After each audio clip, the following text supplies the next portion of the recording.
नमस्कार, हमारा राजस्थान बुलेटिन में आपका स्वागत है। मैं आपके साथ हर्ष चौधरी। बुलेटिन की शुरुआत करने से पहले एक नजर बुलेटिन की अहम सुर्खियों पर। राजस्थान में अग्निपथ का विरोध जारी, जयपुर दिल्ली नेशनल हाईवे जाम, कोटा पटना एक्सप्रेस रद्द।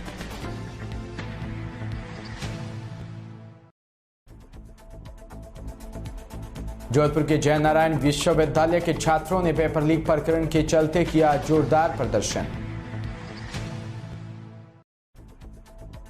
केंद्र सरकार द्वारा लागू की गई अग्निपथ योजना का जोधपुर में लगातार विरोध जारी, जगह जगह पुलिस जाब्ता तैनात। और खबरें विस्तार से। अग्निपथ योजना के विरोध में राजस्थान के कई जिलों में युवा प्रदर्शन कर रही हैं। प्रदर्शनकारियों की पुलिस से भी झड़प हुई। प्रदेश के जयपुर, जोधपुर, अजमेर, अलवर सहित 6 जिलों में हिंसक प्रदर्शन हो रही हैं। जयपुर शहर में बेनाड रेलवे स्टेशन पर तोड़फोड़ की गई।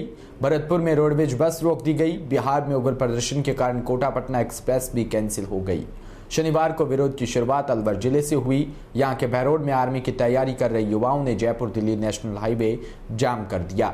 पुलिस के रोकने पर वो पत्थरबाजी करने लगे। विरोध के चलते यहां तैनात पुलिस से भी प्रदर्शनकारी भिड़ गए। करीब 1 घंटे तक हाईवे जाम रहा। हाईवे के अलग अलग हिस्सों पर बड़ी संख्या में पुलिस बल भी तैनात किया गया।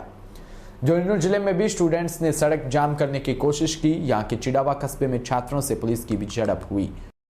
जोधपुर के फलोदी और बाप क्षेत्र के बड़ी सिटी इलाके में काटे गए हजारों की संख्या में खेजड़ी के वृक्ष को लेकर बिश्नोई समाज के आंदोलन के तहत जोधपुर में 22 और 23 तारीख को रैली और धरना देकर विरोध किया जाएगा। बिश्नोई समाज व पर्यावरण प्रेमी सर्व समाज के तत्वाधान में जोधपुर में पत्रकार वार्ता कर इस बारे में अवगत करवाया। बिश्नोई समाज ने चेतावनी भरे लहजे में कहा कि राज्य वृक्ष खेजड़ी के संरक्षण के लिए विशेष नीति नहीं बन जाती तब तक वृक्षों को काटने नहीं दिया जाएगा। पर्यावरण प्रेमी समाज ने अन्य समाज से भी अपील की। बिश्नोई समाज व पर्यावरण प्रेमी समाज के नेतृत्व में 22 जून को 11 बजे बिश्नोई धर्मशाला से एकत्रित होकर रैली के रूप में जिला कलेक्ट्रेट मुख्यालय कूच किया जाएगा। जोधपुर के जय नारायण व्यास विश्वविद्यालय के केंद्रीय परिषद में एबीवीपी छात्रों ने आज जोरदार प्रदर्शन किया। विश्वविद्यालय के पेपर लीक प्रकरण में आउट हुए पेपर में परीक्षा निरस्त कर नई तारीख घोषित किए जाने और 3 बाड़मेर के परीक्षा केंद्र बदले जाने के बाद विद्यार्थियों ने दोषियों के खिलाफ कार्रवाई की मांग की है। अखिल भारतीय विद्यार्थी परिषद के कार्यकर्ता सुबह जय नारायण व्यास विश्वविद्यालय के केंद्रीय परिसर पहुंचे। वो अपनी मांगों को पत्र कुलपति को देने के लिए अड़े रहे।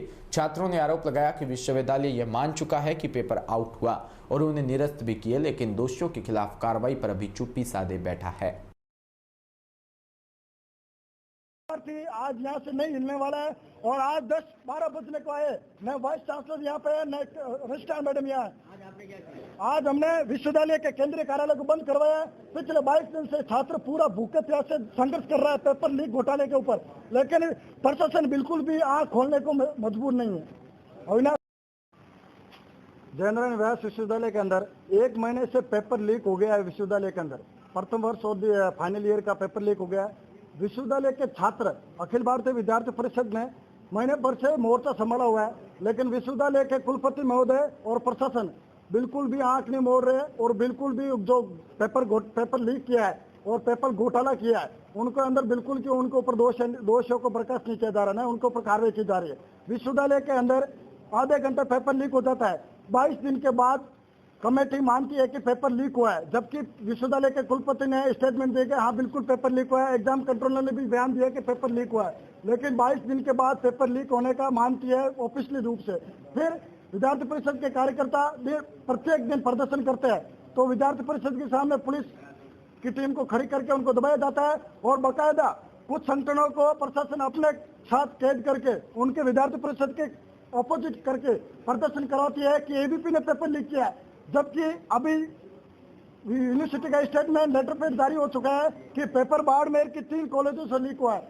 मैं ये कहना चाहता हूँ छात्र होने के नाते कि पेपर लीक हुआ तो उनकी प्रेस कॉन्फ्रेंस करके क्यों नहीं बताया जा रहा है। पेपर लीगल रूप से बताया जाए कि पेपर इस तरह से उस कॉलेज से लीक हुआ है। और विद्यार्थी परिषद ने यह भी मांग रखी, जब एग्जाम सेंटर दिए जा रहे थे, एग्जाम सेंटर से पहले एबीपी ने यह प्रदर्शन करके इनको चेताया था कि आप उस स्टूडेंट का सेंटर वहां मत दो जिस कॉलेज का छात्र है, क्योंकि वहां सामूहिक नकल हो सकती है और पेपर लीक हो सकता है। उसके ऊपर इन्होंने बिल्कुल कार्रवाई नहीं की और भ्रष्टाचार के ऊपर परीक्षा आयोजन करवाई गई। अविनाश जी, आपने बीसी से मुलाकात की, पिछले 7 दिन से आप प्रदर्शन कर रहे हैं और 3 दिन का आश्वासन दिया है, उसके बावजूद भी आप कुछ नहीं कर रहे, सिर्फ आपका मोटिव नहीं है, प्रदर्शन कर रहे हैं। देखो, छात्र कंटिन्यू अपनी जिद पर है कि पेपर लीक हुआ है और हमारी जिद है कि जो जिसने पेपर लीक किया है उनकी संतुष्ट रूप से उन दोषियों के ऊपर कार्रवाई की जाए। राजभवन ने भी कमेटी बना दी गई है, तो इस कमेटी के ऊपर राजभवन ने कमेटी बनाई है, उनके बाद इन्होंने तय किया है कि पेपर लीक हुआ है।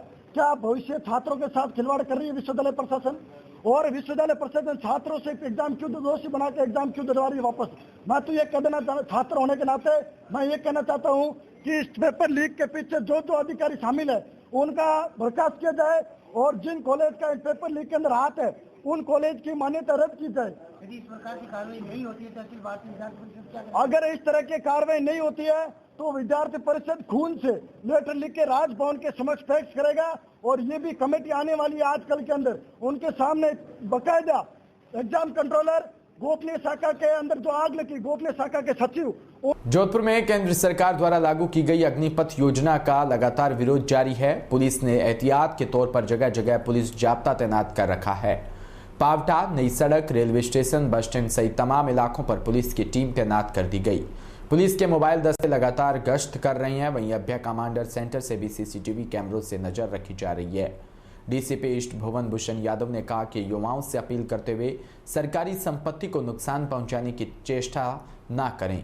सरकारी संपत्ति को नुकसान पहुंचाना किसी के हित में नहीं, किसी भावुकता या बहकावे में आकर ऐसा काम ना करें जिससे भविष्य प्रभावित हो। और युवाओं से क्या आपकी अपील है? युवाओं से तो मेरी अपील है कि सरकारी संपत्ति को या किसी और संपत्ति को नुकसान पहुंचा के किसी का हित इसमें नहीं है और जिस भी युवा के खिलाफ जो ऐसे हरकतें करता है, अगर मुकदमा दर्ज होता है तो उसके भविष्य में उसके जो एम्प्लॉयमेंट है उस पर भी प्रभाव पड़ेगा। इसीलिए किसी भावुकता में या बहकावे में आकर इस तरह की हरकत ना करें कि आपके पूरे कैरियर पर उसका फर्क पड़े और देश की संपत्ति को, सरकारी संपत्ति को नुकसान पहुंचे। ये तो उनसे अपील है और आज के लिए हमने व्यवस्थाएं करवाई, अलग अलग जगहों पर अलग अलग अधिकारियों को डिप्लॉयमेंट कर रखा है और बाकी जो भी है। सिरोही से खबर, जहां आज के समय में बच्चे छोटी सी असफलता पर ही कमजोर पड़ जाते हैं। किसी भी क्षेत्र में असफल हुए तो वो निराश होकर घर बैठ जाते हैं। ये तब होता है जब हमारे बच्चे धर्म की किताब न पढ़ते। हम सभी को मिलकर अपने बच्चों को धर्म के तत्वों से जोड़ना है। धर्म के तत्वों से जुड़ते ही हमारे बच्चे जीवन में कभी निराश नहीं होंगे। गीता का ज्ञान सभी को होना चाहिए। ये बात मुख्यमंत्री सलाहकार विधायक सैम लोढ़ा ने सिरोही तहसील के पोसीतरा में पादरेसी माताजी मंदिर के 13वें वार्षिकोत्सव कार्यक्रम में उपस्थित गांववासियों को संबोधित करते हुए कही। विधायक सैम लोढ़ा ने कहा कि हम जब इस दुनिया में आए तो हमारे तन मन पर कपड़े नहीं थे। हमें इस संसार में पद, धन, मान, सम्मान जो कुछ भी दिया वो समाज ने दिया। हम जो भी कमाए उसमें से कुछ राशि समाज के लिए खर्च करें। लोढ़ा ने कहा, मुगल शासन काल ने लोगों के जब मन में कमजोरी आने लगी तो उदासीनता का माहौल उत्पन्न हुआ। तब आदि शंकराचार्य 8 वर्ष की उम्र में अपने घर से केरल से पद यात्रा पर निकल गए। कारा के चीपा बड़ौद कस्बे में प्रशासन द्वारा अतिक्रमण पर बड़ी कार्रवाई करते हुए खेल मैदान के सामने 3 इमली वाली गली में पिछले 20 वर्षों से बंद पड़ा रास्ता चालू करवाया। गौरतलब है कि पिछले 20 वर्षों से 3 इमली वाली गली के रास्ते पर गोपाल दुदानी समेत अन्य खाता धारकों ने अतिक्रमण कर बंद कर रखा था, जिससे प्रशासन द्वारा विशेष कार्रवाई करते हुए इमली वाली गली को 25 से 32 फीट तक चौड़ा किया गया। कार्रवाई के दौरान सरपंच प्रतिनिधि गजेंद्र जैन, कानूनगो योगेंद्र त्रिवेदी, पटवारी सुरेंद्र शर्मा, दीपक कुशवाहा आदि मौजूद रहे। अतिक्रमण को लेकर की गई उक्त कार्रवाई चीपा बड़ौद कस्बे में अब तक की सबसे बड़ी कार्रवाई बताई जा रही है। सूरतगढ़ में किसानों ने अतिरिक्त जिला कलेक्टर कार्यालय के सामने तीसरे दिन धरना समाप्त किया। पूर्व विधायक अशोक नागपाल, कामरेड लक्ष्मण शर्मा, महावीर भोजक, कामरेड मदन ओझा, तहसीलदार अहबूलाल मीणा, नायब तहसीलदार मुकुल टाक ने अनशनकारियों को जूस पिलाकर अनशन खत्म करवाया। टीसी पेराफेरी खातेदारी की 8 सूत्री मांगों को लेकर अंजल आमरण अनशन पर बैठे संयोजक महावीर तिवारी, सुरेंद्र ओझा, दीपक कुमार, गोपी वर्मा की प्रशासन अधिकारी तहसीलदार अहबूलाल मीणा से रिटर्न में मांगों पर सहमति बनी। क्या समझौता हुआ? इसके अंदर तहसीलदार जी ने लिख के दिया है कि भी हम किसानों की फाइलें तुरंत भिजवा देंगे, चक नांगलिया है उसकी चकबंदी करवा देंगे और सभी साथी मेरे जो संघर्ष समिति के हैं वो भी सहमत हैं और मेरे साथी जो अनशन पर थे वो भी सहमत हैं, इसलिए मैं भी सहमत हूँ। अशोक जी नागपाल जो पूर्व विधायक हैं वो भी सहमत हैं।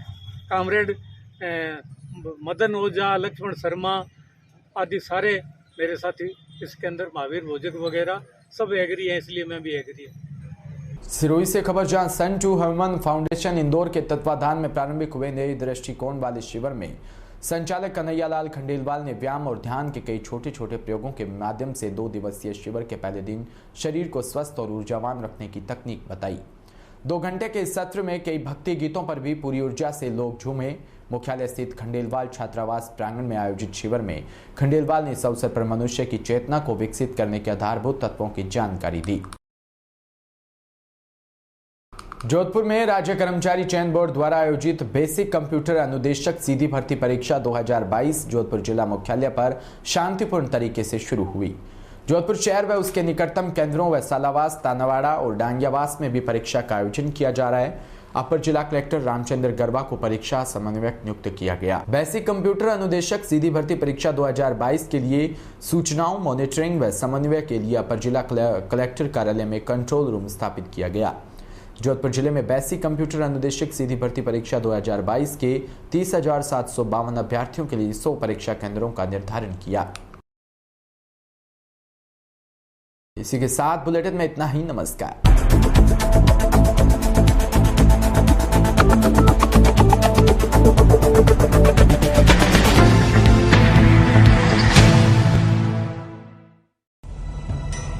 बिना रुके, बिना डरे, बिना किसी समझौते के जारी है